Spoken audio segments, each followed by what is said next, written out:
Fala galera tricolor, saudações tricolores, Matheus Benetti na área. E nesse vídeo de hoje, meus amigos e minhas amigas tricolores, a gente vai analisar como ficou o elenco do nosso querido e amadíssimo Flusão após o fechamento da primeira janela dessa temporada de 2026, que aconteceu no último dia 3 de março. Então, sem mais delongas, bora para o nosso vídeo de hoje. E com o fechamento dessa primeira janela de transferências da temporada de 2026, torcedor tricolor, o nosso elenco ficou da seguinte forma: tendo no seu gol um total de 3 opções para início de conversa. No caso, o Fábio, o nosso paredão, que a qualidade dispensa comentários com certeza, então a gente tem um goleiro que passa segurança como titular, e tendo como suas opções tanto o Vitor Eudes, que pelo que a gente pôde ver dele em campo, se trata de um goleiro mediano, um goleiro que não está no nível do Fábio, mas também que não se trata de um goleiro horroroso. E tem também o Marcelo Pitaluga. Esse daqui não dá para falar absolutamente nada, porque nunca desde que retornou ao Fluminense esteve em campo em uma oportunidade sequer. Então não tem como a gente ter um parâmetro de avaliação. Na nossa zaga a gente fechou com um total de 6 opções, sendo essas 6 opções, no caso, o Igor Rabelo, que se trata ali de um zagueiro, na minha humilde opinião, mediano. O Davi, que é um jovem promissor que precisa de ter mais rodagem. O Ignacio, que no meu entendimento se trata de um zagueiro mediano para entrar no segundo tempo, ou quando a gente estiver sem opção para começar como titular. O Lian Midjan, que se trata de um zagueiro canhoto que chegou para disputar a posição com o Freitas e que se trata de um zagueiro promissor, logo que no meu entendimento tem que ser testado o quanto antes como titular para a gente ver o que podemos ou não esperar dele. Tem o Freitas, que para mim tem que ser banco, e o James. E os titulares aqui da zaga, na minha avaliação, são obviamente que o James e o Julian Midjan, que óbvio a gente precisa ver mais em campo, já que se o defensor repetir tudo o que ele vinha fazendo no futebol uruguaio, ele será titular facilmente ao lado do James, que já se provou uma realidade. Nas nossas laterais, à esquerda, ficamos tendo um total de 2 opções.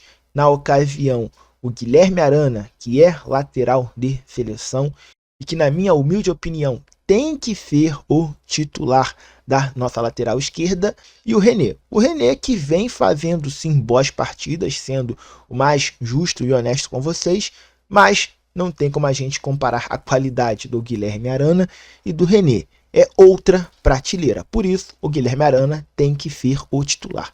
Sobre lateral esquerda, eu penso que a gente está bem servido. Eu só acho que a gente poderia ter ali também uma terceira opção para complementar, até porque o ano é longo e, conforme a gente sabe, imprevistos podem acontecer, e Deus que me livre. Imaginem aí se o René e o Guilherme Arana se machucam ao mesmo tempo, quem seria a opção para os substituir? Poderia ser o garoto Wagner das categorias de base, mas eu penso que o Fluminense poderia ter mantido ali uma terceira opção no seu plantel. Na lateral direita, ficamos com um total de 3 opções. Tendo essas 3 opções, na ocasião, o Samuel Xavier, que é um ótimo lateral direito, e hoje, na minha opinião, é o titular merecidamente, apesar de ter tido aí uma queda de rendimento. Temos o Guga, que no meu entendimento é um lateral direito mediano, e o garoto Júlio Fidelis. Esse daqui, um jovem promissor que precisa ganhar mais rodagem. Eu penso que a gente está bem servido também na lateral direita, por si, na minha opinião, tá?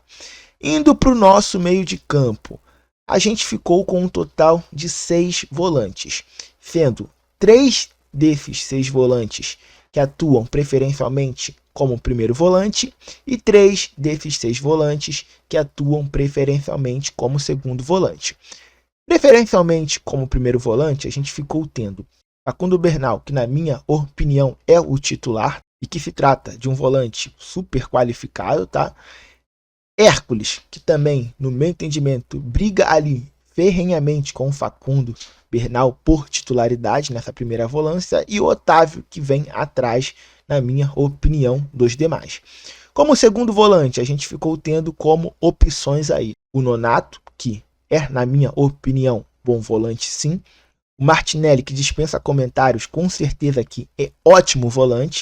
E óbvio que o titular. E como última opção na nossa volância, como opção de segundo volante, o Alisson, que é qualificado, mas chega em baixa vindo do São Paulo, então temos que aguardar esse rapaz entrar em campo para a gente ver o que pode esperar dele. Nas nossas pontas, à esquerda, fechou-se com Soteldo, Kevin Ferna e Matheus Reis. Soteldo, se a parte física ajudar, é uma ótima opção para a nossa ponta esquerda. Kevin Ferna vive ali de flutuações. Tem jogos que ele vai entregar algo muito bom e tem jogos também que ele vai estar meio que sumido. Mas assim, para mim, é uma opção que devemos contar. Matheus Reis, um jovem promissor das nossas categorias de base que tem muito potencial. Ponta direita, as opções ficaram sendo Agustín Canóbio, Santi Moreno e Riquelme Felipe. Sendo o Canóbio hoje o titular da posição, pelo que entrega no seu poder de recomposição. O Santi Moreno ainda, na minha avaliação, precisa se provar a que veio. E o Riquelme Felipe, entre esses três, é o que eu enxergo que tenha mais qualidade técnica, apesar de ainda não ter conseguido se firmar entre os profissionais. Mas no momento que o Riquelme Felipe conseguir se firmar entre os profissionais, eu entendo que ele tem tudo para nos ajudar, caso isso ocorra nessa temporada de 2026. Como meio armador, a gente ficou tendo 3 opções também. Na ocasião, Lúcio Maradonita Acosta, que é o titular indiscutivelmente, Jefferson Savarino, que eu penso que vem depois do Lúcio Maradonita Acosta, e Jefferson Savarino, que pode também atuar na ponta esquerda e na ponta direita, onde ele vem mais atuando desde que chegou ao Fluminense. E Paulo Henrique Ganso, o nosso maestro, que para mim hoje é jogador de segundo tempo.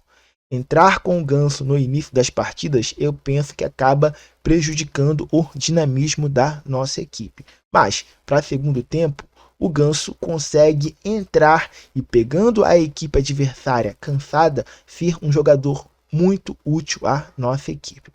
Como centroavante, um total de 3 opções. Germancano, que na minha opinião é a terceira opção, e John Kennedy e Rodrigo Castilho, que disputam a titularidade. John Kennedy esse ano está muito bem, começou o ano aí marcando gols, começou o ano mostrando o que quer, e o Rodrigo Castilho chega do Lanús cercado de uma forte expectativa, pois o Fluminense fez um investimento altíssimo aí na sua contratação e também ele vinha entregando um desempenho muito bom lá na equipe argentina. Então aqui eu penso que a briga vai ficar boa. Óbvio que a gente ainda tem que ver como vai ser a adaptação do Castilho ao futebol brasileiro, mas eu estou bastante confiante nesse jogador nos entregar uma quantidade de gols considerável nessa temporada de 2026. E assim, torcedor tricolor, o nosso elenco fechou tendo, na maioria das suas posições, um total de 3 opções, como a gente pôde presenciar aqui. A minha avaliação é positiva. Eu acho que a diretoria foi ao mercado aí a fins de sanar as lacunas que a gente tinha, fez investimentos e agora é a gente dar tempo ao tempo e conferir se os jogadores que chegaram principalmente para a zaga como para a posição de centroavante vão acabar conseguindo corresponder o que se espera, que é o Julián Midjan e o Rodrigo Castilho. Caso isso aconteça, a gente sim vai ter totais condições de brigar aí por títulos nos campeonatos que a gente entrar. Fora que, se a gente reparar, chegaram também jogadores aí para brigar pela titularidade, como foram os casos tanto do Guilherme Arana como do Savarino, que deram mais opções de peças ao nosso treinador, o técnico Luiz Zubeldia.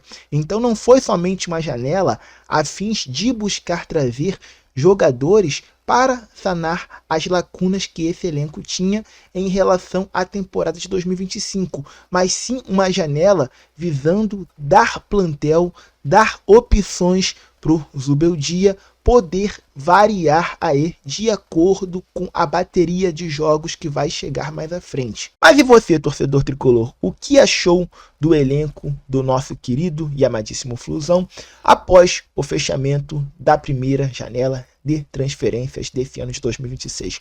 Vocês acham que o nosso elenco ficou mais fortalecido? Porque eu penso que sim. Mas, como eu disse, é a minha opinião. E vocês, o que acharam? Me conta aqui embaixo no campo dos comentários. E esse é o nosso vídeo de hoje. E se vocês gostaram de conferir, eu já vou pedindo que não deixem de deixar o like e também que não deixem de descer aqui embaixo e se inscrever no nosso canal para receber muitíssimos vídeos do nosso querido e amadíssimo tricolor. Fiquem todos com Jesus Cristo, saudações tricolores e até o próximo vídeo. Tchau, tchau, rapaziada.